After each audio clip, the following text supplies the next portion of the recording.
Okay, we are live. Yep. Thank you all for attending. Yeah, should be an interesting little talk. Today I'm going to teach on a little bit about our process here we have in the United States. I started when I went into college and everything. My interest was to help humanity and help the earth. Yeah, and try and balance out the circumstances that are brought about through ignorance and corruption and things like that. So I focused on medicine and psychology, anthropology, sociology, and geology. Yeah. So those are my pretty much everyday subjects. That's what I read every day, all of those things. And so I was pretty abreast as to what was going on, almost like there's an internet. But I spent all my time in the library, hanging out, reading shit that I thought was interesting, just like it's the internet. Yeah.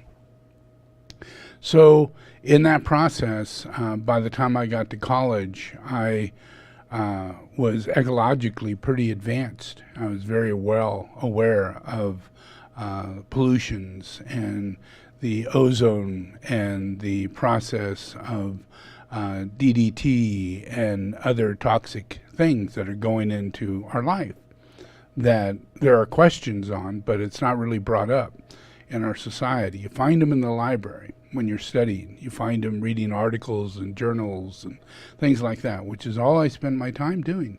Even though I was 7 years old, 9 years old, 10 years old, that's how I got educated. So by the time college came around, I was pretty in-depth in ecology and in most of the things that are pretty difficult subjects. But by that time, I had taken on by reading journals. I always joked about I read a lot, I read magazines, and they were actually journals, but journals are a lot like magazines, so they just don't have pictures, diagrams, things like that, which is all very interesting, but in the process, it is a way in which we help to take care of the planet, by studying these particular things, things that I was drawn to study.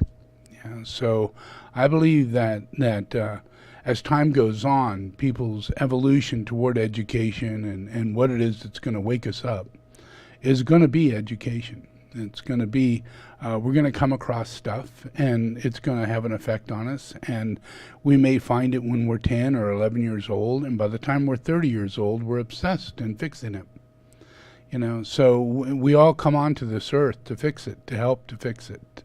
And we have all this capability of doing it, just whether or not we're educated in a free way that allows us to find the niche that we're connected to, that we can do something to make a difference, to fix something. But it depends on our education, where we're being educated from.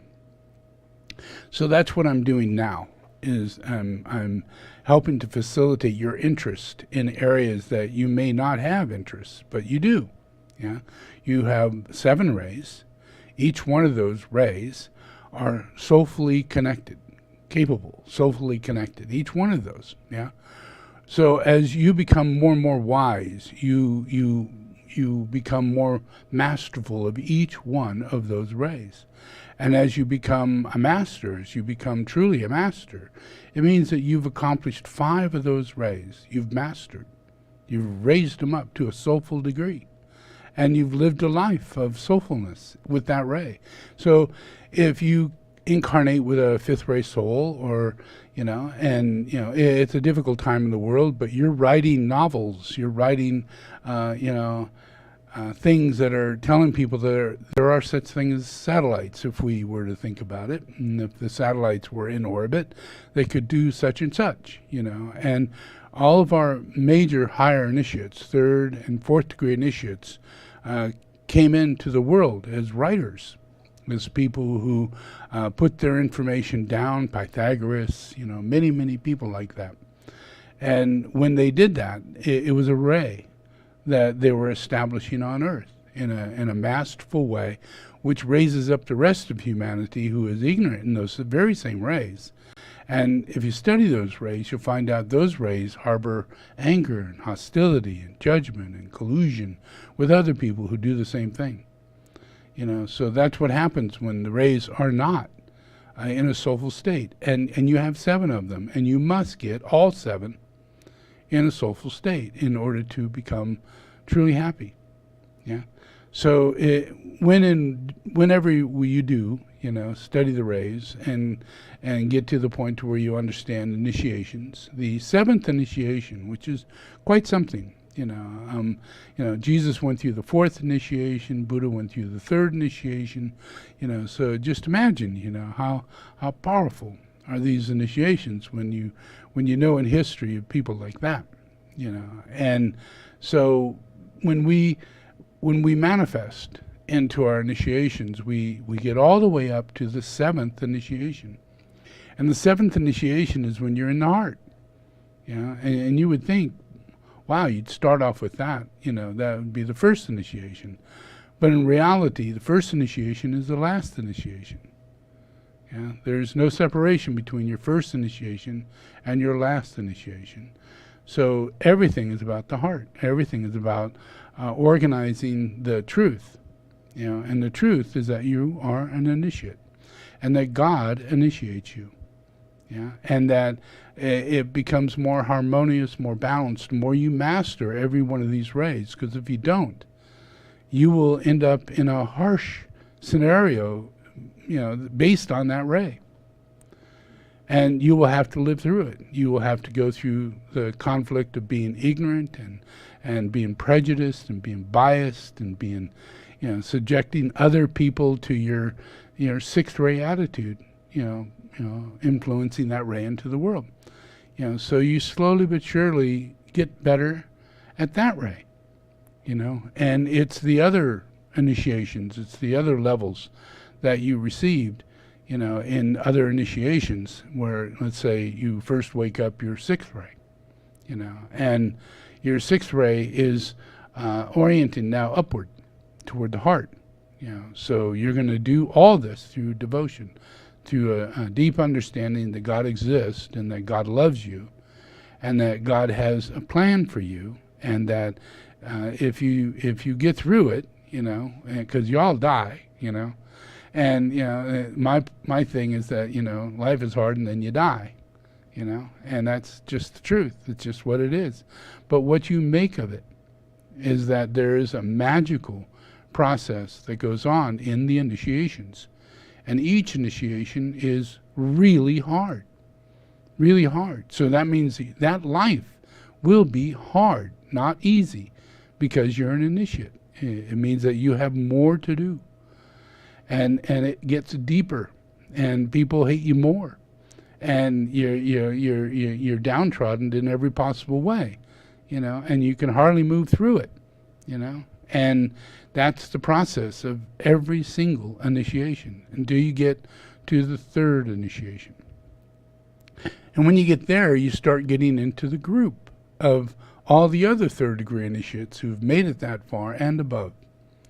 And they're free from the hardship of having been a lunar lord in previous lives, having been a person who reveled in their ego and their pride. And you get past that, hundreds of thousands of years, tens of thousands of lives. And you make it through these initiations. But to get through the first 3 means you got to get past pride. You got to get past enviousness, jealousy. You got to get past the world that we're in. All the things that we see, the colleges and their, the golden certificate at the end, all those things that are not a part of your initiations. But if you're an initiate, they become a part of your initiations. Everything is part of God's plan, but it's misused. It's misinterpreted. It's held back from people getting to know the truth, because if people learn a little bit of truth, they take advantage of other people in the process. And they make all kinds of weird laws saying, I invented it. Things like that. So when we're initiates, we reach this 3rd initiation, and it makes a world of difference in the world. It's because we're in a state of cooperation. Yeah, we're amongst the new group of world servers, which is very difficult because we're not on a sacred planet, not at this point in time. Yeah, but as time moves on and we get into the yugas that begets a sacred planet, yeah, and we're actually moving into that. By the year 2035, we'll be deeply established telepathically and destiny-wise, established toward being a sacred planet and feeling it, you know, experiencing it, getting the wisdom and connecting the dots and, you know, coming across things that seemed inevitably impossible, like time travel, you know, or levitation, or the ability to move objects without, you know, all the mechanisms that we use, you know, trying to work against gravity or trying to work against inertia. You know, all those things are part of a physics, a law that we're stuck in right now. Yeah, and we're by our own relationships to God, you know, we are set at that, you know, because it's based on the chakras. You know, when our chakras wake up, the chakras of the planet wake up, and it unveils the laws that allows us to move forward. Yeah, and you know, the laws of, you know, how does that moon stay up there? Yeah, how is it that moon covers the sun perfectly? How is it the distance between the sun and the moon are like in only states of multiplication, not odd numbers, but perfect numbers of multiplication? You know, how's that possible? It's harmonic. It has to be controlled by entities, by a mind, by something that pushes it into continuous design. Yeah, and that's where science is going to have relativity. That's where we're going to have a state in which we start using technologies based on these awakenings. Yeah, but we don't get to that until we're in the third initiation, and we're coming into it. Yeah, that's why by the time we get to the year 2035, recapitulation, which comes with time.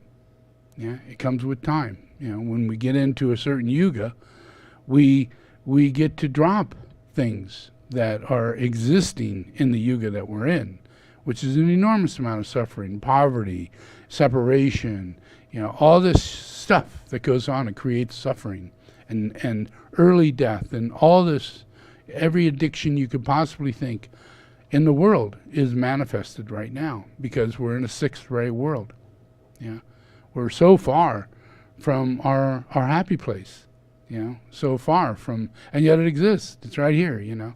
And so by the year 2035, there's through me, because if you're in this world, you're in this world of the yuga that you are in consciousness from. You could call yourself a Kali man or a Kali woman, yeah? Or you can call yourself a Dwarpa man or a Dwarpa woman, yeah? Or are you a Satya man or a Satya woman or a Tetra Yuga, yeah? Each one of those is consciousnesses, yeah? You can raise yourself into those consciousnesses. They're available. Doesn't matter when it is, when that yuga is. It doesn't really matter, yeah, because the process of humanity is beyond time and space. So when we raise ourselves up into consciousness, we go beyond time and space. We're not relative to the exact time we're in. But if your consciousness is low and you're in the Kali Yuga, you suffer because you are a Kali man or woman. Yeah, you are the embodiment of it. Yeah, you can't get out of it. It's the reason for it even existing is because you manifest within it. You have a belief system that goes along with it. Even if you go to the Dwarpa, you're still going to be the person that won't wear a mask, you know? And we're halfway through Dwarpa, yeah? And still there's idiots out there who are lesser in initiation, lesser in ability to recapitulate, and while they're in the Dwarpa, they have the opportunity to have a better life, to begin to heal, and seek spiritual alignment. So these are long, tens of thousands of years we're given in these yugas. Yeah, And we're coming out of the worst of them all. Yeah.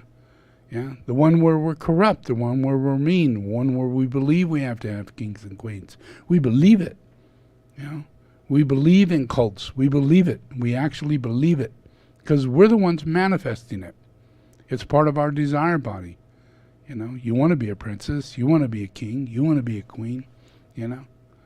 So you manifest it. It's part of the desire body. Yeah. But that's the sixth ray. And we don't know that we do have the power over thought, form, building, and all the crazy ass wonderful things in this world are created by our mind. Yeah. And you know, and that is the truth. And as we get into the dwarf of reality, our minds change reality. Literally change reality. Yeah. So we're moving into that. And with me here, I have the ability to work with this new group of world servers. So over a short period of time, as humanity's waking up quicker and quicker and quicker, 1990, yeah, year 2000. Now year 2000, we're only 35 years away from a very high point in the Dwarpa period, you know, where it's very strong, very telepathically strong, very dharmically aligned, you know, of possibilities of people working together and operating in a spiritual way. Not corrupt, you know, not dishonest, no one's stealing anything, you know, actual countries starting to solve their problems, you know, and heal their nations, you know, all of them, you know, over there from 2035 for thousands of years. It'll go on, yeah, and it'll continue going on, better, better, better every year. But right now, we're coming out of a place where we're dumber than shit, you know, so dumb, you know, I mean, really, you know, guns on both holsters, you know, guns on both holsters, you know, and, you know, we still got that, you know, machismo, you know, male or female. It's a crazy-ass way of sixth ray with all the rays, taking every single one of those rays and pushing them with the sixth ray, and how that behavior works is exactly where we're at right now. There's no second ray. Yeah, you want love, you know, you're suffering from unrequited love, you know, you're looking for love, you know, your outcome is love, you know, it's all about love, yeah. But the difficulty is that no one radiates love. The radiation of love is what manifests out of the sixth ray. So we're now moving into a whole lot of people waking up love and radiating love, yeah? Which means that we can facilitate the new group of world servers, which is the first group. The very new group of world servers is based on the relationship of working with the first degree initiates, yeah, people who are coming into incarnations, and they're going to be in service to the third degree initiates, yeah, and those are people who are so freaking genius right now, you know, they're just like, what do you say? How do you know physics like that? How do you know how to make an electric car and start a whole new engineering, a whole new premise, and it all works. Every single thing works. How is this possible? And how can we move into technologies like computers and all of that? And all of it follows laws that are so high, they actually work.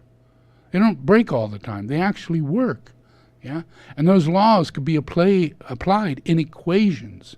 So we could see that the growing of that conscious world, you know, grows, you know, according to how far we're moving in this. It's an automatic thing.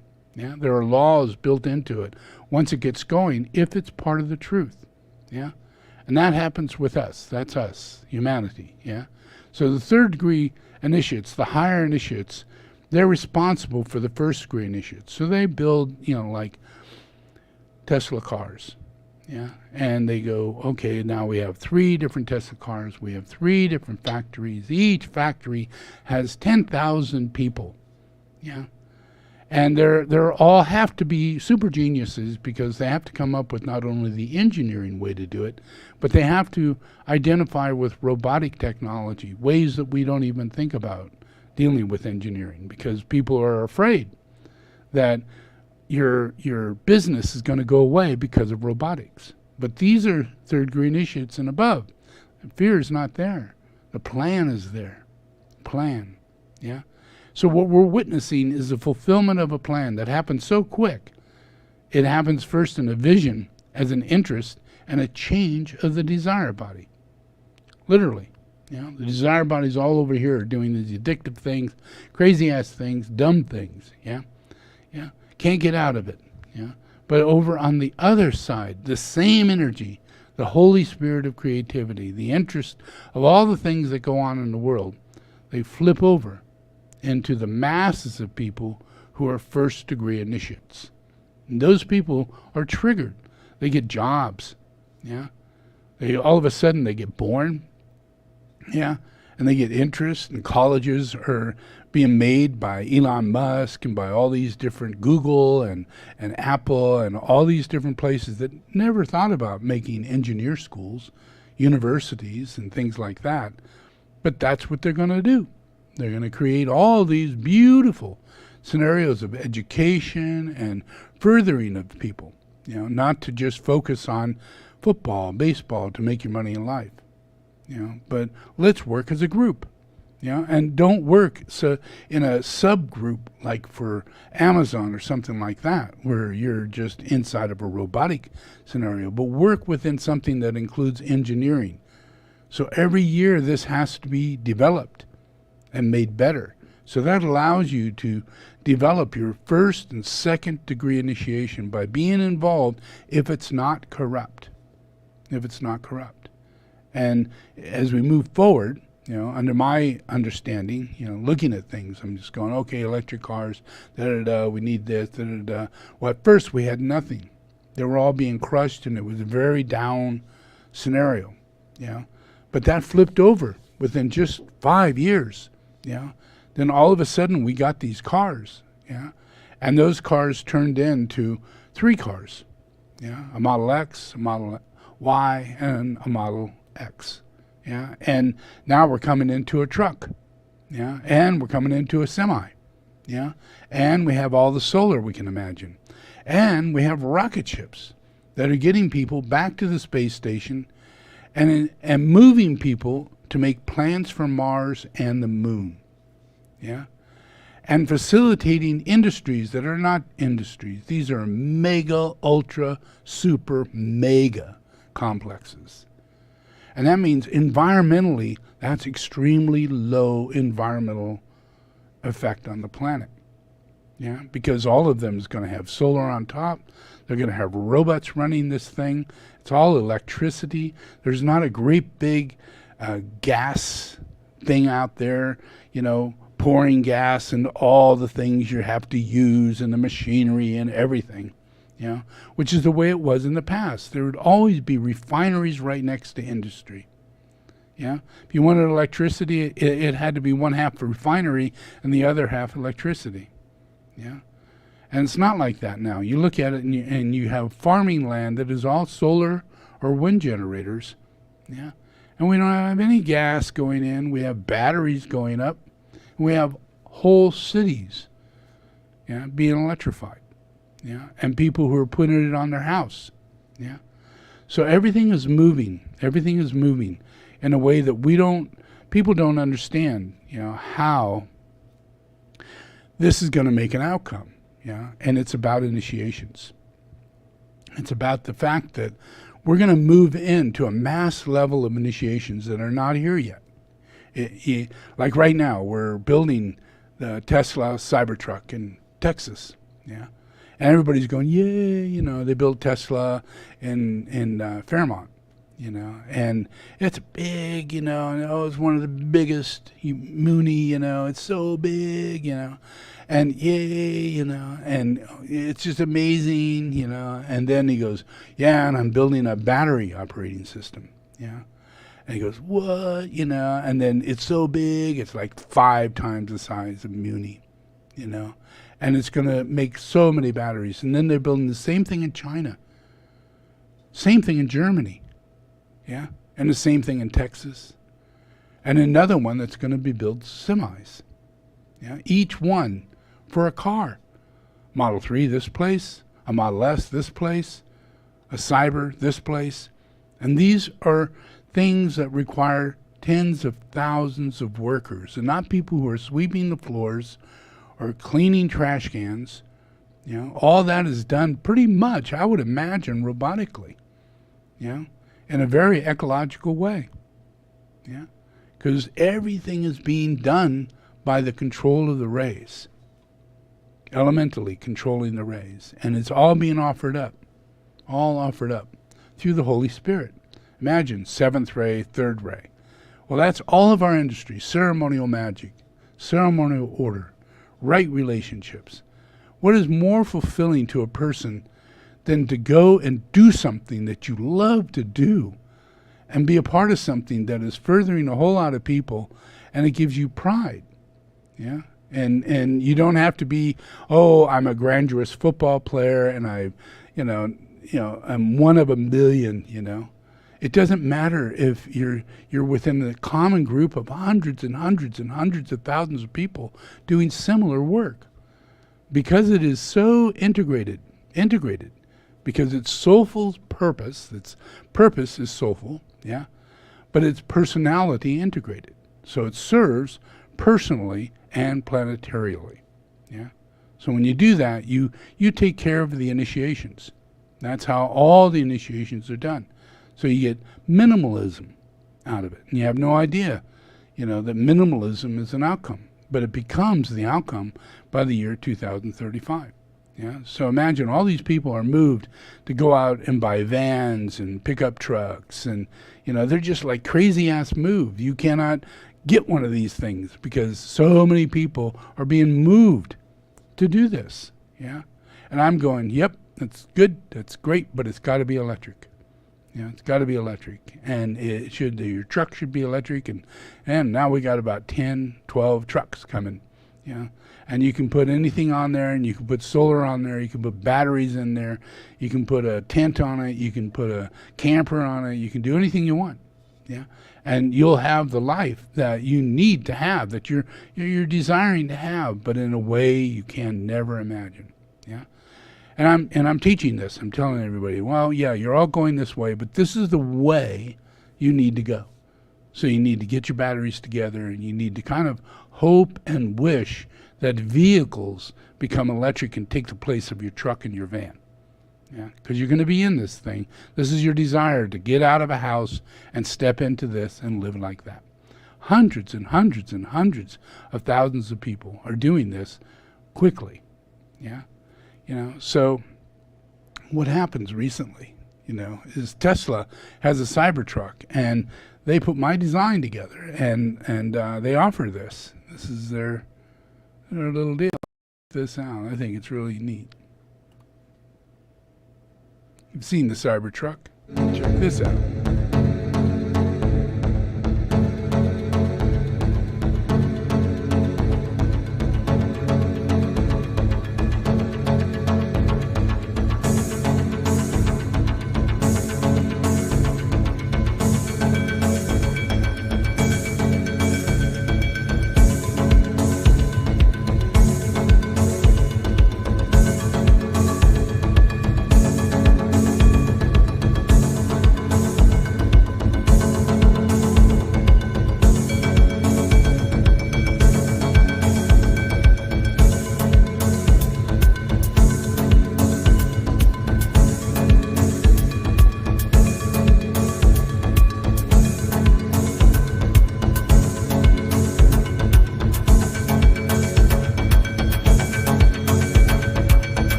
Pretty cool, huh? Yeah. And it's everything that I say we need to do, like toilets, no black tanks, no, compost toilet, but a dry toilet, where it has a little fan and you poop in it and has a diversion for your pee, and that is contained in a tank, and you just get rid of that. But the poop drops into a bag, and you have a fan that blows on it, and that is vented out. Never smell it, and that creates dry poop. So that turns kind of into a dust. It becomes the weight of nothing. And you could use that toilet for a month or so and just let this continue, and finally pull that bag out and throw it in the trash. Yeah, so that's what this is. That's what that is. Yeah, and then for water, they have a full filtering system, complete, and recycle system. So when you take a shower, it goes down the drain, it's recycled, comes back into your tank. You never lose a drop of water.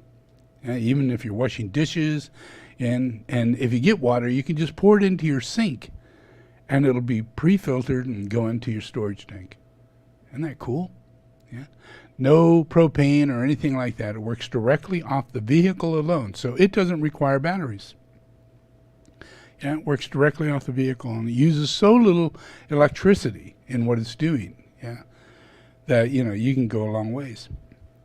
It doesn't take up any of the fuel in the truck. Yeah, you'd think, wow, it's going to be like a 20% loss of energy. It's only 5%, and that's mainly because it's completely enclosed, and the only thing that takes up the energy is the weight. Yeah, and that's about 1,200 pounds. Yeah. And then it has an induction burner, dual induction burners. Yeah, it has a 36-inch TV, that is flush. All the windows are electroplated and controlled. You can turn them dark, you can turn them clear, you can turn them tinted. Yeah, really cool. Yeah, and then the beds, they are chairs that can be taken out and put outside, and you could use them as lounge chairs. And then you take them back in, lock them into place, and they become robotically moved. When you set up for bed, you just push a button and they switch into a bed. And there's 2 beds. And then below that is a space for 2 children to sleep. Yeah, so that's 4 people. Imagine in this thing. Yeah, and you got your kitchen, you got your stove, you got a little refrigerator. Yeah. And you got 500 watts of solar going on. Yeah, pretty cool.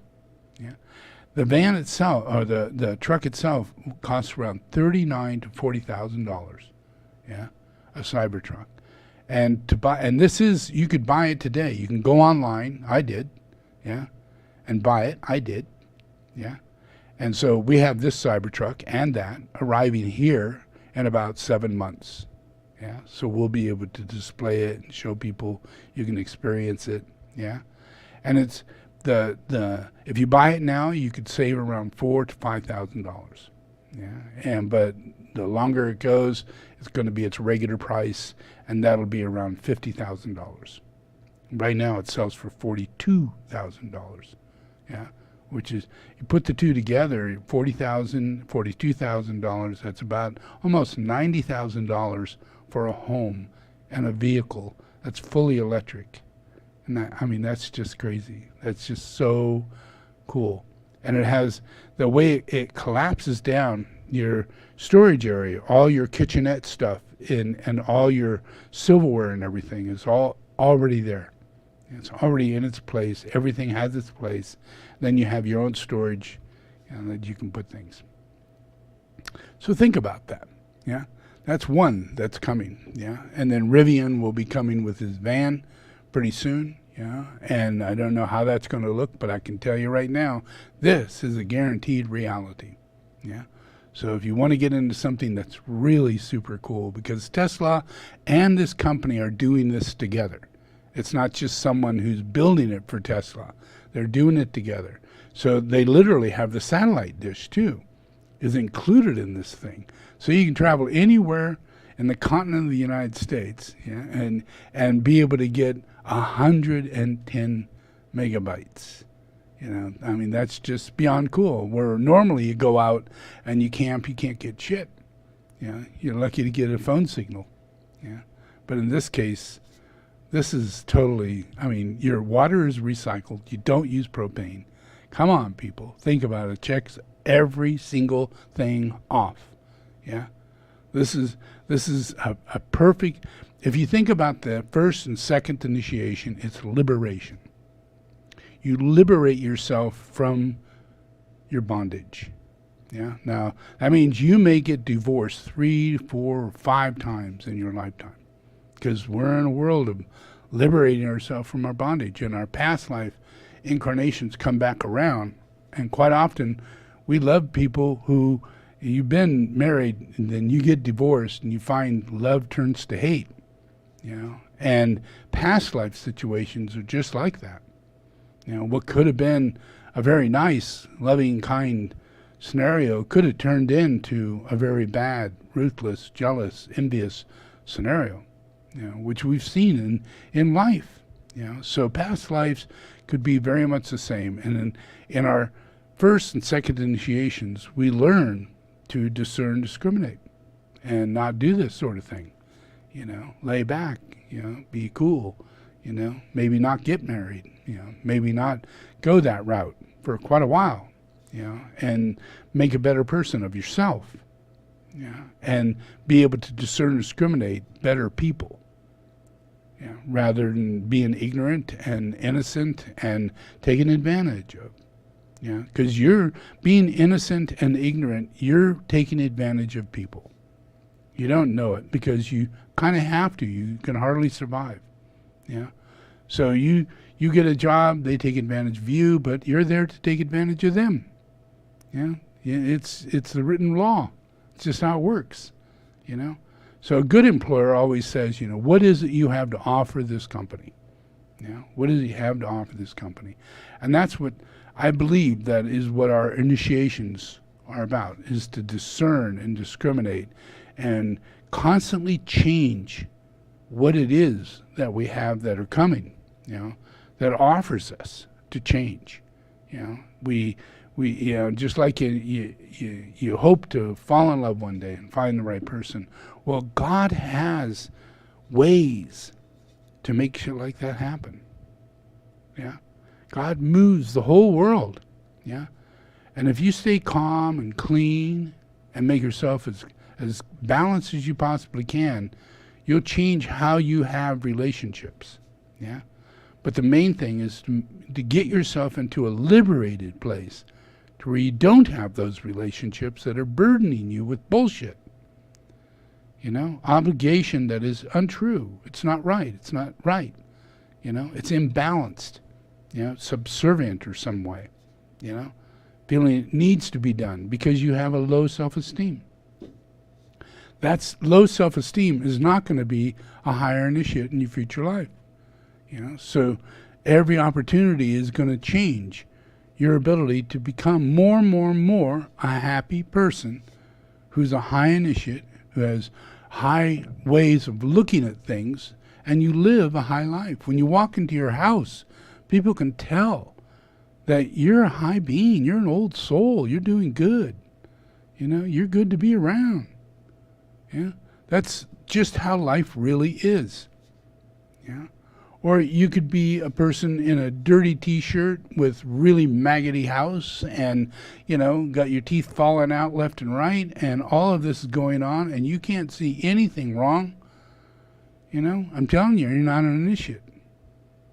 You know. You're a lost soul, but you have a soul, and it's causing you all this suffering, because that's what the soul does. Yeah, the soul is always there, but if we use our mind wrong in thought form building, we build a world that, you know, is ugly. Yeah, it's imbalanced. Yeah, degenerated. So I'm bringing into the world opportunities, situations that are going to fulfill your ability to become liberated. Yeah, liberated in a tiny house, liberated in a job, you know, liberated in the ability to have houses that are built by computers and not by a whole bunch of people, and they're built by robots, just like these printers that we have today. Turn that into building a house, which they're doing. Yeah, and all of that influence, all of that is going to change how we see our world. Yeah, because we could do eco-friendly, just like building the first Tesla car. You know, we're going, oh, well, you know, they only do 40 miles an hour, you know, and they're not very pretty, you know, and they, you know, you're lucky to have a radio in it because that takes up electricity. You know, you got to really lean it down, you know, to, you know, really thin tires, you know, really funky everything, you know. It's, you know, just so you could drive the dang thing 40 miles, you know, or you're not going to make it. because we don't have much distance. All those mind thoughts are what we have, and those are real realities, because we do not have the opportunities that have come that manifest the cars into what they're going to become. Yeah.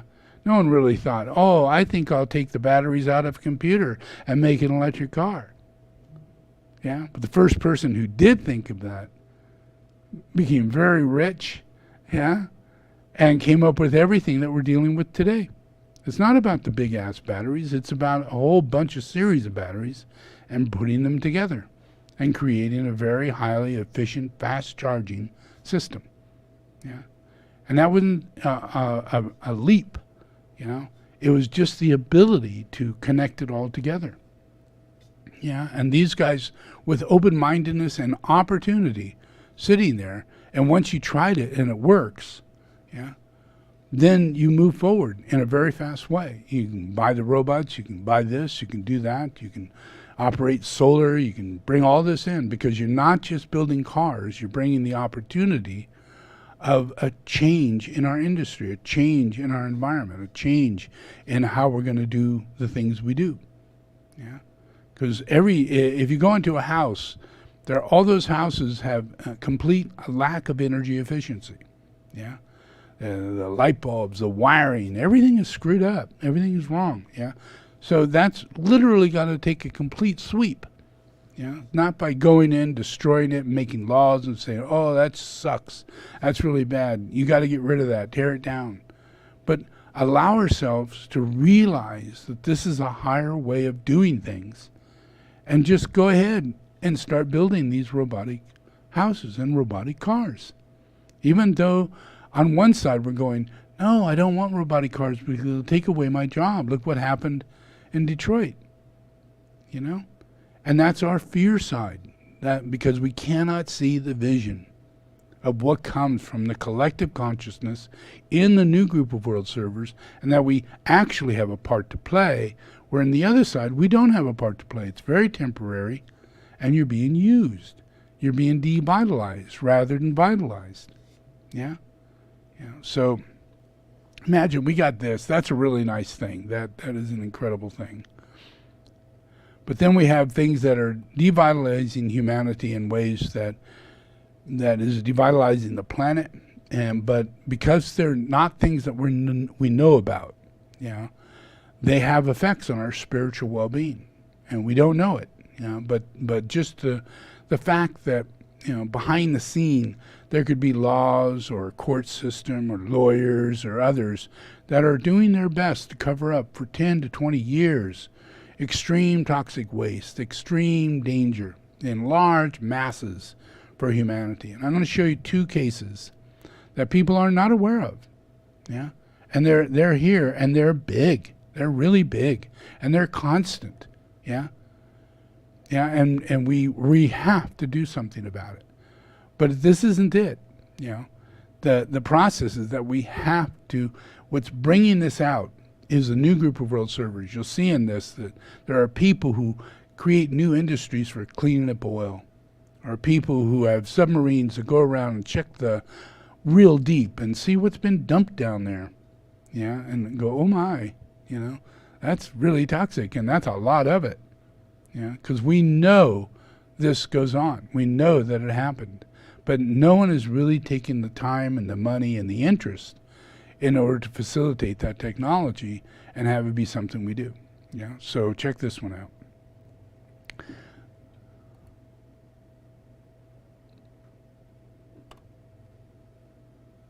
Hard to believe, but for at least 30 years, Dr. David Valentine says the scientific community had heard rumblings about, but frankly did nothing about reports of this massive chemical dumping ground about 10 miles off the coast of LA. From 2011 to 2013, Valentine and his crew on their own went looking in the deep water between Long Beach and Catalina Island. These are some of the images captured by a camera attached to an autonomous vehicle they sent to the ocean floor 3,000 feet down. It's just first a shock. It's a gut punch. And now we're talking about 100,000 or hundreds of thousands of barrels of industrial waste, much of it toxic, that we just dumped there because it was easy. Since then, his team has been putting together the pieces of how it got there, suspecting it's a second dump site of Montrose Chemical Corp., once the country's largest manufacturer of DDT. A legal battle years ago found the Torrance company dumped millions of pounds of pesticide into county sewers from the 40s until the 70s, and a devastated 34-square-mile area off the Palos Verdes coast was designated a Superfund cleanup site.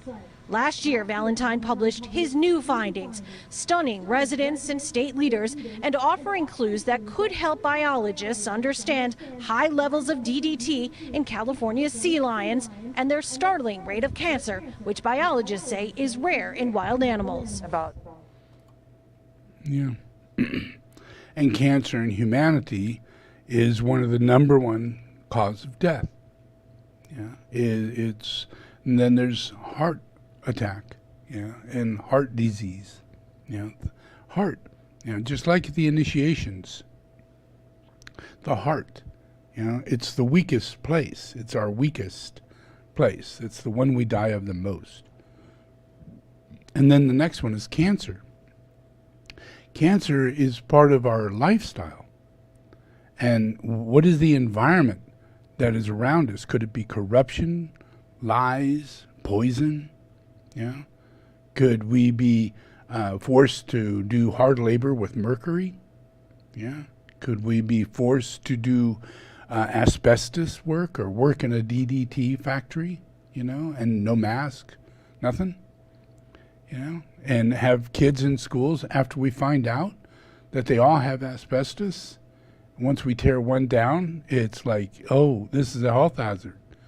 But 90% of all the rest of the schools have asbestos in them. Because that was the way of building schools in the 40s and the 50s. Yeah. And it's just, we have a lot to take care of. We have a lot. These schools with asbestos in them still exist. Yeah. Go to New York. Go to Chicago. Yeah. Go to Illinois. Yeah. Go any big city. Go to LA. Go to San Diego. Go anywhere, you'll find that. Yeah. And kids are just sitting there with little bits and pieces falling. Just the way it is. Yeah. But we need to, our part in what we're going to wake up through here to year 2035. We're going to get all this cars that drive themselves, and we're going to get all kinds of safety features that are going to save our lives. And what that's going to do is that's going to enhance the Holy Spirit, the union with God, because people are given a second chance. They should have been dead. But the new group of world servers is doing things to rectify circumstances, and that people will now give opportunity to break away from that. Yeah, it's just like us breaking away from, massive smoke, and just a person who smokes, but let alone now we're at a point to where, hey, you can't smoke in public because of secondhand smoke. Do you know what that does to someone? And moms, do you know that every time you smoke, it goes directly into the baby, like that baby is smoking? Yeah, and same with secondhand smoke. And none of this is really part of our education. Yeah, because in the first and second initiation, things have to be unveiled, so that we can be liberated. And all of our suffering is what we need to be liberated from. Future suffering, present suffering, circumstances like cancer, breast cancer, deformities in children. That's caused by DDT, people. And it's the biggest cause of cancer and deformities in babies and animals and plants, is DDT. And we were big on DDT up into the late 70s. And then it started going down as to how much we would use of it. But what do you do with it? And then it's stored. We see it stored in the ocean. Yeah. So all of our processes are going to come out. These things are going to come up. And they're going to come up because in the new group of world servers, we have someone who builds a robot, gets into a new technology, advances that technology, and finds this stuff. And they get paid for it because it's a service. and once they find it, then they go through processes to let people know that it's happening, and then they go through processes in order to get it cleaned up. Even though it's hundreds of thousands, as long as we have a witnessing and a recognition of the problem, we will move forward, because it's the new group of world servers. These people in humanity are not afraid. And they'll build devices and everything it takes to enter that area and safely dispose of it. Yeah. Same thing with oil. If we have oil all over the place, what do? What happens if there's a big oil spill? Do we just get, great big bags and fill them up and, tow them away? Do we suck it up in a vacuum? All ideas, most of them don't work. Yeah. So there's been oil spills, and we have a oil spill right now.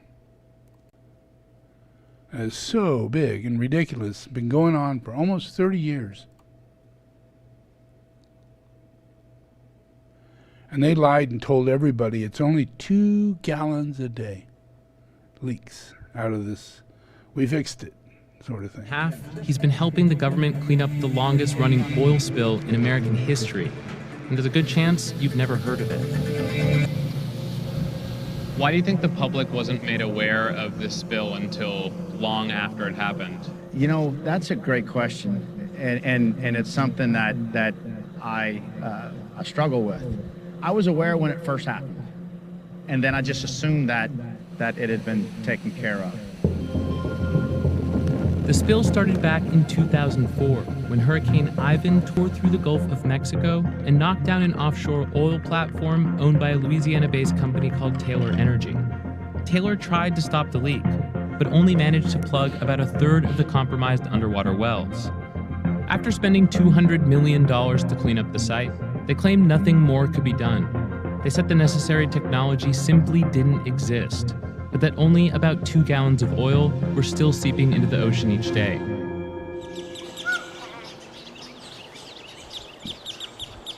When did you first find out about the Taylor Energy oil spill? I first heard about it right after the ongoing BP drilling disaster. Dustin Renault works for the environmental group Healthy Gulf, which monitors oil spills along the coast. They were surveying the infamous BP spill when they inadvertently discovered that the Taylor leak, a full 6 years after it started, was much, much worse than Taylor and the government initially reported. Someone saw it on radar and called us to go fly over it to check and see if it was actually, something. And sure enough, there was a miles-long slick of oil. We asked the Coast Guard, hey, what is this over here? This doesn't look like BP. And they're like, oh, that's just Taylor. It's just 2 to 3 gallons a day that they're spilling, which at that point raised red flags immediately for our guys. Why did it raise red flags? Because 2 to 3 gallons of oil doesn't leave a 10-mile sheen on the surface of the water. So it's kind of ridiculous the discrepancy of what we saw and what Taylor was reporting. It was about 9 miles. So, that's how people don't know. Corruption. And it happens usually in the people who do it. Yeah, the oil well manufacturers, unable to deal with it after it starts leaking, all that kind of stuff. People who make DDT, the people who put it in the ocean, how do you get them after they've done it? Yeah. And the key is being able to find out that it's happening. Being able to find out, because there are things they're doing. You can see, like he just said, the company itself lied straight out, and no one tested it, no one checked it out. They just accepted that oh yeah, okay, you fixed it, can't go any further. Yes, it leaks, but it's only 2 gallons. Yeah. And then the other one, nobody really questioned, what do you do with all this DDT? And they did question it, and they did find that it was there in the ocean back in 1973. I know, I was around. I remember the whole thing of finding it. But they said it was only a couple hundred drums, because it couldn't go that deep at that time. No one could go down that low. So they they investigated it. They had news teams try and catch them in the act of dumping it and things like that. So that's how it got caught. You can go back in the 70s. There was this whole news bullshit thing that did it. But it really just continued the cover-up because no one really had the ability to go down and test it. So they just lied, and we had to believe it. So corruption is what gives us this hellhole that we're in. Corruption.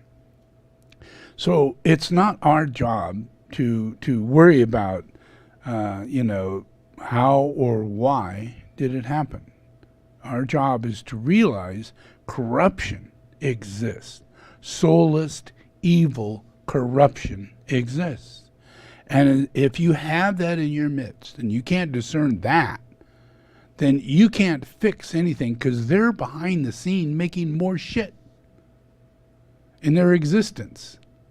As long as you support them as a person, because they are going to corrupt. They are. It's just like Trump. He's a human being, and you figure every human being has a human right.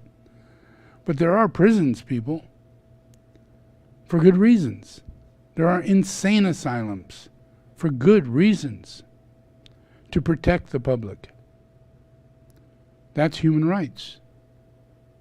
Yeah. It's not this other thing that these evil people are using, saying, we have rights to burn your town down. We have rights to lie. Yeah. And know that, you can't commit me in jail. Just as his lawyer comes out and says, oh, it's Kraken. I'm going to unleash the Kraken. All hell's going to break loose. And you're going to see Trump back in office in just a few days, once this comes out. And then once she's up with a $1 billion lawsuit, she's going like, what? You believe that? Any sane person would never believe such a thing. That was her defense, because that's the truth. Any sane person should have never believed such a thing, but any sane person, uncorrupted and not evil, would have never done such a thing. Yeah. Because knowingly, these people created a riot. These people created hostility and anger and separation in our society that is deteriorating our democracy. Yeah. And that process, that's what keeps us in this lower state. Corruption. Yeah. So we're thinking, everybody's going, well, Trump's out. He's gone, And he's still telling everybody he didn't lose, And his supporters like Green and others are saying he'll be back in August or some shit like that, Because it's insane. It's insane. It's corruption. Yeah. And when you're really, really corrupt, you believe the outcome will happen differently. Yeah.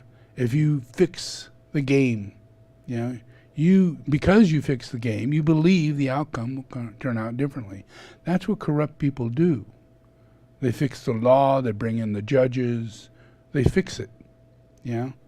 And they usually win because they have the money, they have the power, they have push, to fix it and get other people to go along with a corrupt scenario. Yeah. So here we have Trump. And if we don't deal with this properly, which I honestly trust humanity will, but you need to see it and understand it. This man did not go away, and he caused millions of people enormous harm after he left office by stealing from them. Hundreds of thousands of dollars, tens of thousands of dollars from extremely poor people who only wanted to give $20. And they said, okay, I'll give you $20. And they give their card, and their card gets charged $50 next week, $100 the next week, $2,000 5 weeks later. And people are losing their bank accounts because they don't know this charge is going on. And they only got a couple thousand in their bank. Average people, especially elderly people, people who did back this guy. They lost their homes because of this guy. Truth, honest to God, check it out.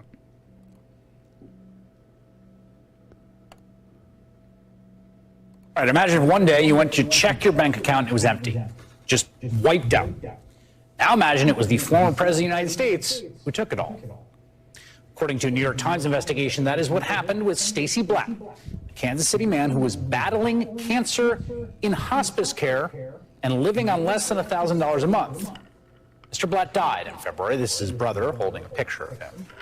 Back in September, Blatt, who is a staunch Donald Trump supporter, donated $500, a huge sum for him, everything he could spare to Trump's campaign. Then, another $500 was withdrawn the next day, then $500 the next week, and every week through mid-October without his knowledge until Mr. Blatt's bank account had been depleted and frozen. The Trump campaign took $3,000 from him in less than a month. The Times reports it was an intentional scheme to raise money. The Trump campaign, alongside a for-profit company that processed its online donations called WinRed, began forcing donors to read through the fine print and manually uncheck a box in order to opt out of repeating donations. So here's how it works, right? In March of 2020, right, they're not yet super desperate. This pre-checked box appeared on the Trump donation portal reading, "Make this a monthly recurring donation." Then in June, a second pre-checked box requesting a second donation was added underneath. Notably, this one was called the money bomb, so now you got to uncheck both of those. In August, the monthly recurring donation was changed to weekly. So about 4 times as much money every month. A subtle change with an enormous impact. Soon, the section explaining the weekly recurring donation was taken out of boldface type and moved beneath other bold lettering, okay? So your eye looks at the boldface type, but it makes it harder to see because your eye's drawn to the unimportant part. Like the literal fine print is, oh, we're gonna take this every week, and also here's another $100. By October, there were up to, oh my God, look at that, 9 lines of bold text and all caps to read through before you learned what the box that was checked was for. Look at that. I mean, even now, can you say what the hell those 2 boxes mean? In the end, this worked. I mean, it tricked not only Stacy Blatt, but thousands of people. In the final 2.5 months of 2020, the Trump campaign, the Republican National Committee, and their shared accounts issued more than 530,000 refunds worth $64.3 million to online donors. That was just the final 2.5 months.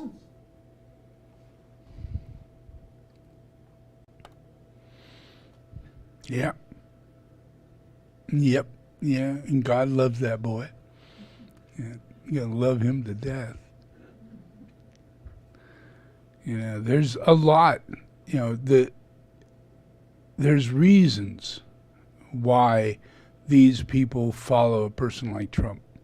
You know, and then they have something like this go on. You know, the person that they trusted, you know. I mean, he stole millions and millions. He gave back $63 million, which means he must have made $500 million. At least $500 million, because only a small percentage was refunded. And that was $63 million. That's, multiply that. Think about it. That's quite a retirement fund off of people who were under the illusion they were only given $20 or $30 or $40. But in reality, they gave thousands and thousands of dollars. And only a small percentage actually got a hold of the court, actually, you know.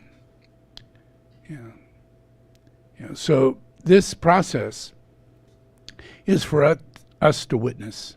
You know, we get to witness this, and then we get to witness the fact that he doesn't have any money. He has no money. It's all in assets, and the assets are a lie. And he owes more on those assets than what they're available to be gotten. So he really doesn't have any money. He's in the black, but he's not. You know, his process is that it's just under a scheme. And once they clear that, and they're only going back right now, I think about 8 years. You know, and that's barely scratching the surface. So they're going to, I'm sure, they're going to take through the state of New York and go back 20 to 30 years. You know, just simply because it's the state of New York. You know, and the state of New York They put a lot of people to jail over taxes. A lot of people, very, very wealthy people. They catch people like Ponzi people like that. They look for them. They do not like them. They don't like the mafia. Yeah, they're the Chicago. Hey, you know, maybe, maybe not. But New York, no. If they can find you, they want to get rid of you. You know, it really wants to be a clean city. Of all cities, it wants to be a non-corrupt city. It does. It's very soulfully possible. Yeah, that's the thing. Yeah, that it depends on getting rid of the corruption and whether or not you attain soulful integration. Yeah, and that way, everything moves in ways that people are served. Yeah, and 9 times out of 10, the city slowly but surely dissolves. That's soulful integration. You let it go. It's a trash heap. It no longer exists. You know, no one wants to work there. No one wants to live there. You know, it is what it is, and that's discernment, discrimination, and that's soulful integration. Yeah, but it takes that. It takes a lot for humanity to come to this grip, and being able to deal with, you know, this guy, you know, Trump, and witness what he's done, you know, this time, and look a little further, you know, keep watching, witnessing, and realize, you know, that the amount of change that is going to happen between now and the year 2035 has everything to do with caring and sharing. Yeah, the ability for people to live, you know, in a world to where, you know, the house that you're living in, it stays structurally sound for a long time. The place that you're choosing to live, you know, is you're not being pushed to live in a place that's ridiculous just because it's a fad, like go live in Sedona, you know, or go live in New York, or go live in, you know, they're fads. They're mental fads. They have a stereotypical identity, and people move toward that, yeah. And a lot of people are leaving cities and towns and other places because all of that is dying off. Yeah, there's no reason to have that going on. It's delusion. Yeah, it needs to be completely re-landscaped and made right. Yeah, so that's what those first 3 initiations are about. Yeah, and as they move forward, we go through a life of cleaning up the government and cleaning up politicians and cleaning up people of corruption. And we're going to get the weirdest people. We get Hitler, we get Mussolini, we get all these people. But look at it this way. Mussolini is here now. Yeah. And he was here before. Well, after he dies, we don't really get to witness him again until he's 18, 19, or 20 years old. And then we start seeing the little asshole crop his head back up and live the life of corruption and, you know, just everything and vice, because he has no soul. So they're going to be a very small group, and the supporting group, the new group of world servers, will not support them. They won't support them. They will create all kinds of individual industrial activities that doesn't allow them to be caught up in that. And there'll be other people who are giving them opportunities, you know, that are not corrupt and willing to share and care and do the things that are right, you know, to make people financially stable and able to get through life in a very subtle way. Yeah. But the main thing is being able to take care of these people. So imagine here we have Trump, and he's at what, 74, 75, yeah? And if he lives his normal life, he'll live to be 90, yeah? So that means we've got another 15 or so years to go with this guy, and then he leaves his body. Well, that's somewhere around the year, 2020, and we do another 15 years. Hey, what is that? 2035. Yeah. We have the end of that one, yeah? And then that person reincarnates. And this is all a fading reality, because as that energy goes older and older, and if they keep living, they dematerialize through being caught in their corruption. Yeah, and their energy becomes dissolved and their karma gets paid off, and all these things of power that they used to have, which is actually a magical influence, an evil magical influence, gets dissolved, and they don't have that energy anymore. They lose it. They lose the inner pride and satisfaction. They lose all these things that draws it into manifestation, the uncaring, the heartlessness, all those things. You know, by the time this person leaves his body, there's going to be a great deal of different way of thinking going on. You know, so he leaves the body, and then we have another 20 years before this person takes another body, and we have to deal with anything like that. Humanity will be so freaking far ahead. He hates solar. Everything will be solar. He will live in a solar house. Yeah. Yeah, he will probably work for Elon Musk. Yeah, yeah. If he's good, if people are good, they work within the system, and they don't have to work in a thing like that. We are creative individuals. Imagine every service. You know, a tire, you know, a fixing of something on your Tesla, you know, to repair something or keep it on the road or maintain your house, or all these things that we need service for. 90% of us could live our lives out and with a really good life, providing services for the things that we all get that need service, if we learn that we have to maintain what it is we have. We don't have that. We don't have that belief system. We think, wash the car, and that's that. I wash the car, check the oil every once in a while, and if it's outside of warranty, well, you know, I don't know when the last time I did the oil, you know, anything like that. You know, maintaining and keeping things in their pristine state from the way they were the moment you got them, and keeping them that way requires technical people who know the expertise of that thing, and your mind, your conscious mind, not wanting it to be in that frail condition. You know, wanting it to be taken care of immediately. Yeah.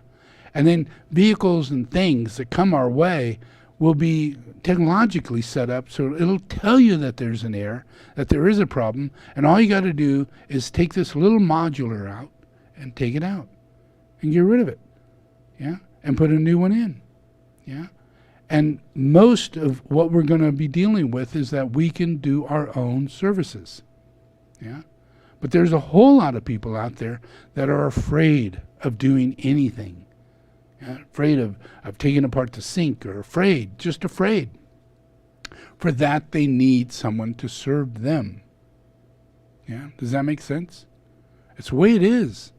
You know, it's not a subordinate thing. It's just that there are people in need. And the good 80% of humanity, their service is going to move in this direction.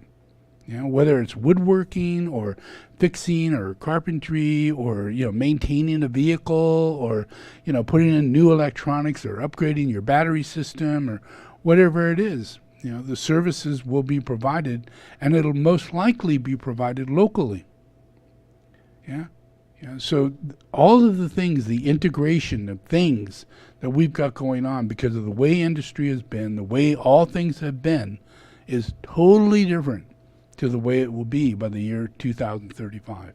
Yeah, and it's mainly because these people are disincarnating, and they're going to be out of the influence of humanity for a long period of time. They come in groups. You know, when Hitler disincarnated, a whole bunch of his people reincarnated and made him one of the biggest hits in America. You know, all from the same group. Same people who made him Hitler, same people who made him Michael Jackson. Yeah, same group, same people.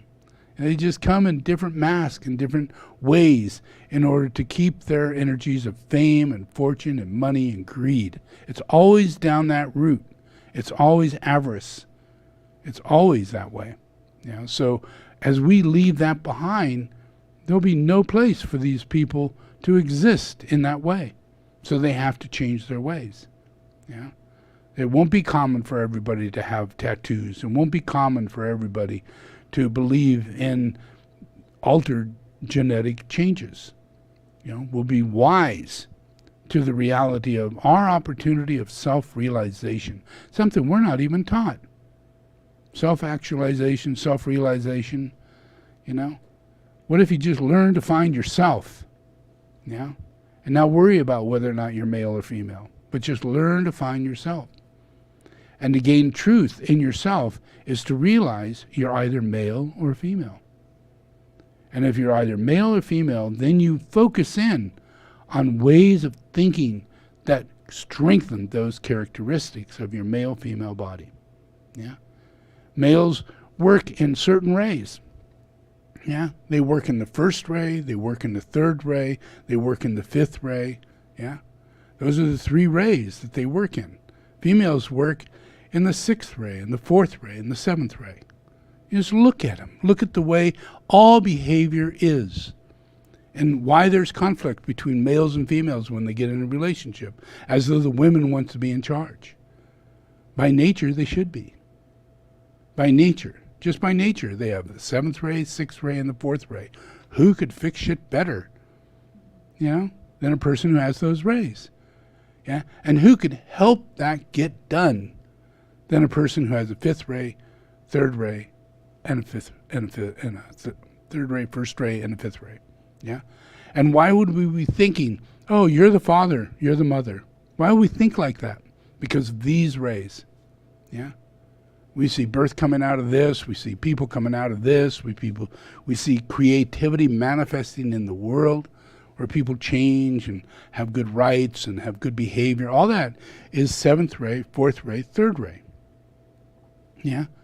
So if we learn to become self-actualized individually and realize that we have singularly, as male or female, those 3 rays are the ones we must work on.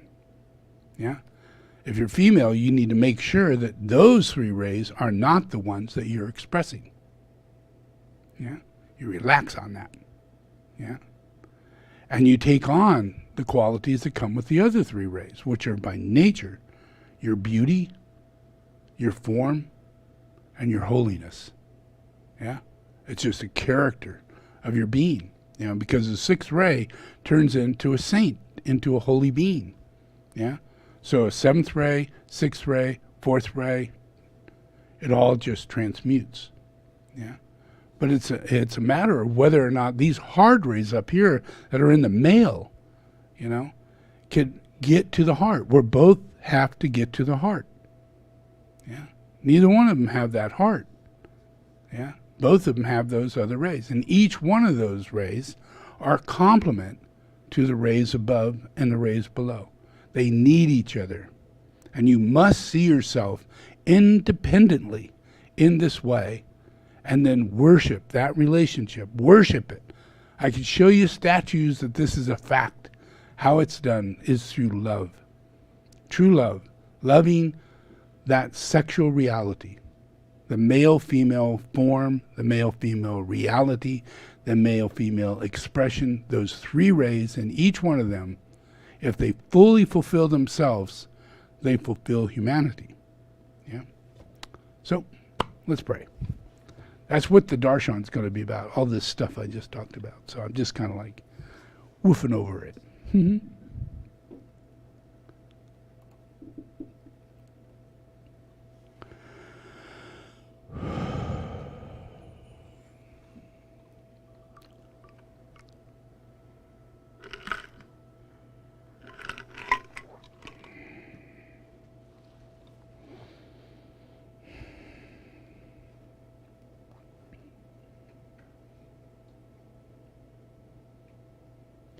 Okay, repeat after me.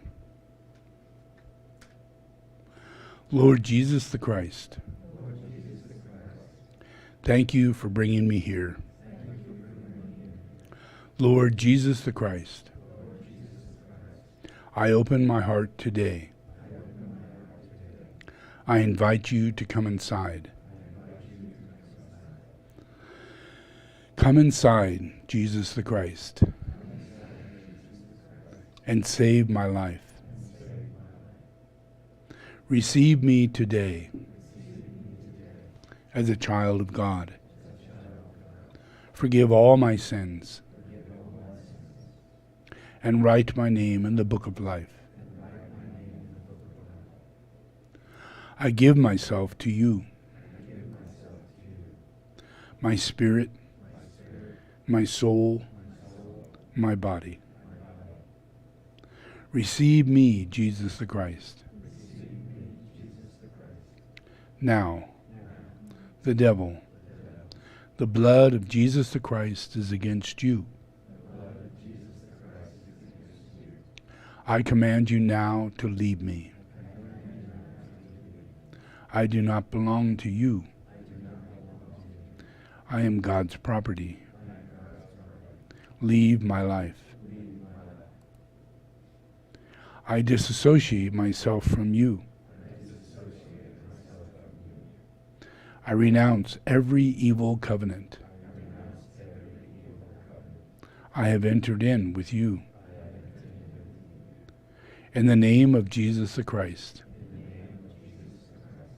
I have received salvation. I am a child of God. Amen.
Meditation on the path of the inner light.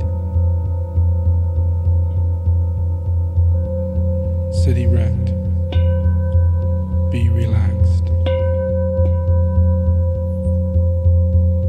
Be in a position of physical comfort. Withdraw your consciousness inward in slow, successive stages, using your imagination. Your imagination is a creative activity, producing definite inner changes. You can depend on this, for it is one of the forces of influencing substance itself. Withdraw your consciousness from the physical brain.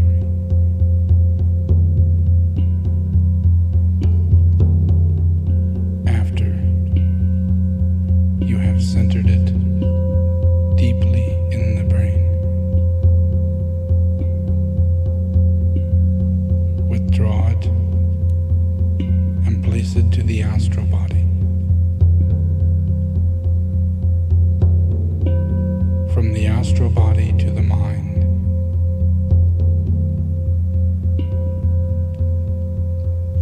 Now recognize yourself as being an integrated personality.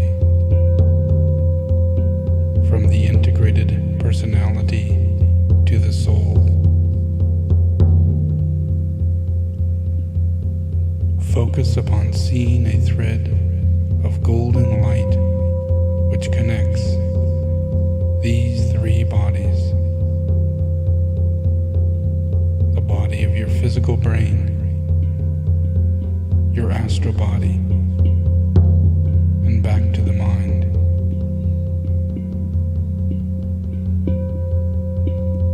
keeping your consciousness steadily in the head, at the center between the eyebrows, the ajna center. This thread, dual in nature, like two golden cables intertwined, passing from the heart and head, and connects you as a personality with the soul.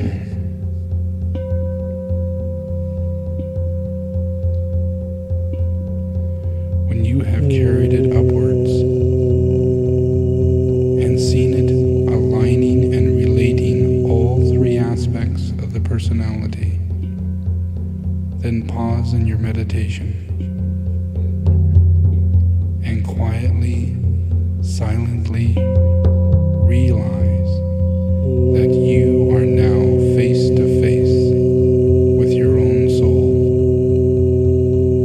and standing before the angel of the presence, who is yourself. You, the personal self, and the angel, the divine self, are one essential reality, manifesting through three aspects. You are therefore a reflection of the Trinity of Deity.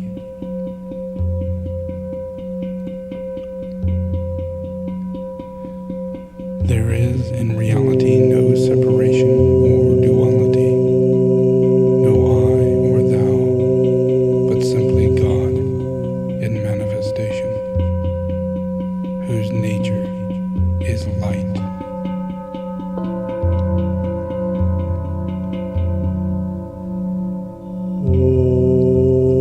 Then say to yourself, having pervaded this world of the little manifested self, with one fraction of myself, I remain greater, wider, and overshadowing all my daily living. Focus upon this in thought for 5 minutes. Then say, I, the manifesting self, through the magical power of my nature, revitalize, redeem, reabsorb this fraction dwelling in the body. Focus upon this in mind for 5 minutes.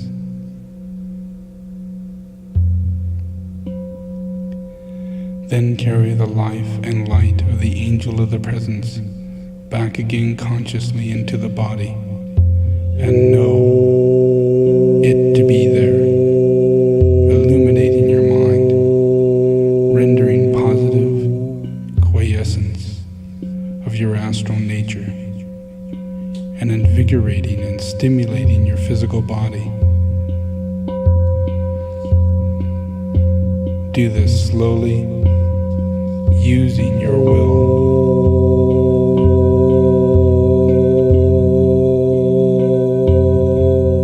Then send forth the incoming light and love in strength and blessings to all your brothers and sisters, to all your immediate family and environment whom you seek to aid, to all distressed humanity.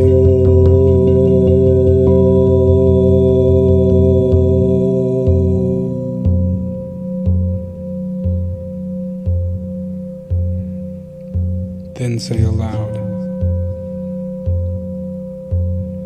may the energy of the divine self inspire, and the light of the soul direct. May I be led from darkness to light,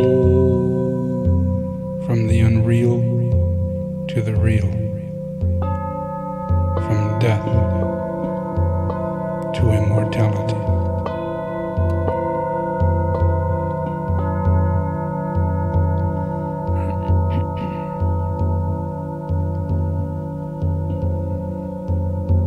Oh.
Okay, just relax.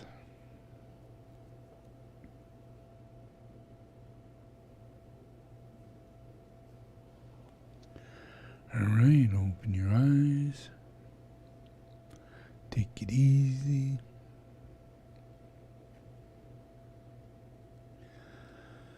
So this process is all generated by reincarnation. Yeah. You think about reincarnation. I just told you about Trump. He either dies tomorrow or he dies maybe in 15 years. Yeah. Average long lifespan. Not wishing him to die. This is just a fact, how things work. Yeah. So once that happens, which is around 2035 or more earlier, yeah, then there's another 20 years or more before we become affected, because he takes life choices.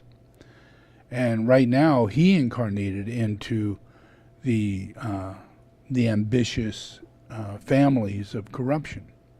You know, the Trump family. Very, very corrupt family, you know, and very biased, very prejudiced, very mean, very aggressive, real killer, and willing to take money at a great advantage over other people and become as rich as possible, and mainly just by taking advantage of other people. Yeah, you know, so that was a good birthplace for him. That was a good place for him to get his reincarnation, because we're in groups. Yeah, people who are incarnated in Prince of England is from a group. You know, they're from that family, literally. It doesn't have to be that family. If you become really rich, you can't marry outside that family reality. You have to marry rich. You have to marry within a status. You know, if you don't, you are humiliating your status. You can't speak below, you can't act below, you can't do anything below your status, you know. So that's the thing that we're taking care of here, you know, is that process of status is created by corruption. And so a great deal of what's going to go on over the next 20 or 30 years is finding this stuff, just coming across it because we're going to. And we're going to create laws that make it harder for people to become president and do what he did, and do the corrupt things that go on in taxes and make it possible for really, really rich people never to pay $1 in tax. Which is, what? Are you kidding me? Doesn't matter what it is, there still has to be a physical, a monetary amount that needs to go into the pool of society. And that process should be done before taxes. It should be done within the process of a day-to-day reality. Your income that day is split at that point, and it goes into humanity. And it happens to everybody else. You work at an hourly wage. You are siphoned off every hour you go to work. Everything costs you. But it doesn't work that way with a millionaire. They see things in quarterlies and yearlies, and they do not look at it at all in the way that you do, because you are a wage earner, and your wages he's taking. The rich are taking, because you work for them, and they're absorbing your energy, your ability to be a wage earner, because they're giving you wages. And that's because we're in this world and we think we have to be employed in all these different ways. We have a history of it. So we think our father did this, our uncle did this, and these people do that, and corruption is what exists.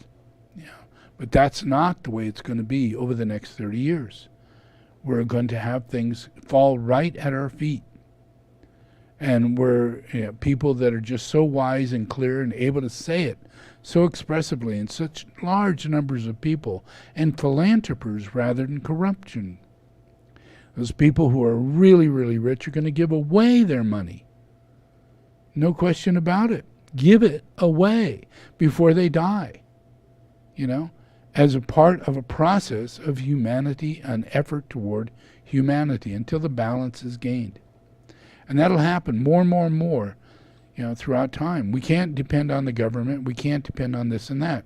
We have to depend on what it is that's destroying our world, to stop and turn around and become caretakers and care. And it's the rich that are doing it. It's the corrupt engineers that are facilitating the very rich to do something really evil, and they're willing to do it because they're going to get paid for it. Whether it's making a nuclear bomb or making the next terrible agent that will, like Agent Orange or other things that will kill humanity. All those things, we will have a conscience, and we will not do those things. And we will build laws to where they'll never be done again. And we will facilitate the process of finding those things out as part of our karmic relationship of having made those things. That will do everything over hundreds and hundreds of years in the future. There won't be a stone unturned that we won't do right to bring things back to sustainability. Everything back to sustainability. Right now, we are 100% off of sustainability. 100%. We're not 2% sustainable. We're not 1%. We're nothing. But we're going to be 100%. The whole planet is going to be 100% sustainable, including individuals and our human rights to travel across this world without thinking that we're illegal immigrants. But the ability to go where you feel you really need to go. And nothing to do with immigration. A worldwide passport. We just need to know what's going on. And if you're going to do this, you need to follow rules, and the rules need to be international. So we're going to grow into that, to where we realize that freedom is most important. And this immigration thing is destroying humanity. It makes us inhumane. And we're going to break that, and we're going to learn from it. And it'll take us hundreds of years, but we'll facilitate a brand new way of dealing with people on all levels. And we'll have so much commerce that doesn't have to do with people being trillionaires like today, focusing who's going to be the first trillionaire. But we'll have so much commerce that there'll be so much in the influence of being able to take care of every living human being that there won't be the thought of who's going to be a trillionaire, because the money is given back. You can't hoard $1 trillion even if you do make it. By law, you can't keep it. You can't. It's just not right, because it has a balance to it. Economy, ecology, all of it comes together. And if we don't deal with the money first, we will never have ecology. We will never end corruption. Yeah. So we have to deal with this, and we're going to deal with it. No one's going to go big fist and say this is the way it's got to be. Consciousness will prevail, and people who are rich will do this on their own. Yeah. You know, very likely Mr. Guy in charge of Amazon is going to die of a stroke. You know, he's that nature. He's that character guy. He's the guy who dies at 55. He's the guy who dies at 65. Just normal. Same thing with Elon Musk. He's not a long living man. It's just not the nature of who they are and what they do and how they do it.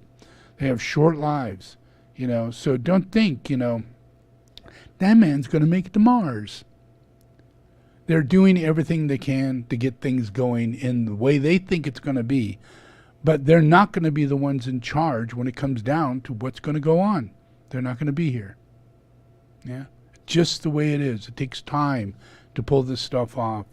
And these people are going to leave their bodies, and they are not going to fulfill this personality-oriented plan of being of who's going to be the first trillionaire and who's going to own more planets than somebody else, who's going to own asteroids, who's going to be the first one to own an asteroid. I mean, really, it's going to happen. And this next generation just simply won't have it in them to do that. They don't. Because if we were moving that way, we'd be moving toward war in space, competition and corruption, just like the movies show us. And that's not where we're going, people. You're going to reincarnate, and you're going to be better people. And all these people are just going to die, and they're going to get better because they're going to come back into a better world. And we will not follow their plan. And we will follow the plan of the Lord, and it will be fulfilled. Yeah, and that's just how it'll be. So, thank you very much.